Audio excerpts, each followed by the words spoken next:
הילד שלי.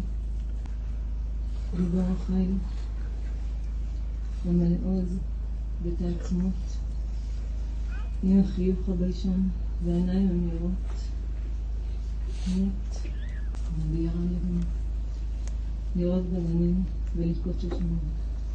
לא שושנה אחת, שתיים. ושושנים כאלה לא גדלות כבר. אתם שומעים ילדים שלי. אתם שומעים סבים וסבתות. השם באחרת אבא זה הראל, מרדן שלנו.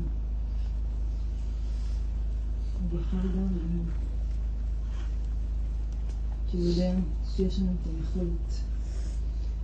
והוא נתן, ונתן, וייתן לנו כוח, שמחה וחיים.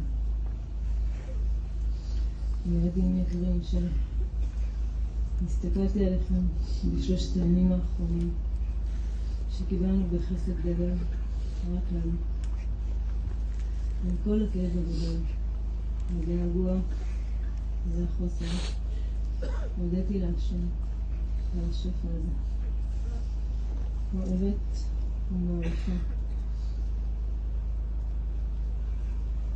כל אחד ואחת מכם כל כך.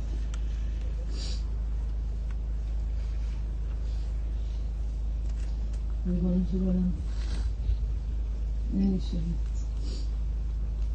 אני מאמינה באמונה שלי שהכל אתם. ואני מחזירה לך את הנשמה הטהורה שהענקת ליחיעד ולי לפני 23 שנים. אני מחזירה לך את הילד שלך שהפקדת בילד. השתדלתי לגדלו ולהחיה אותו באהבה ובשמחה. אבל אני מבקשת ממך, ריבונו של עולם, גאולה. גאולה ברחמים, גאולה בחסד, גאולה במתיקות, שנזכה להרגיש ולראות את רחמך.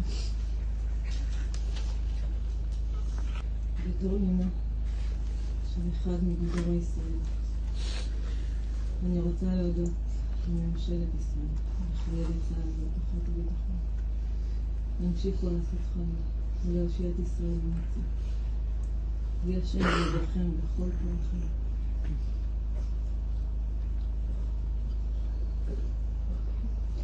נוח על משכבך בשלום, הראל ומרגיך.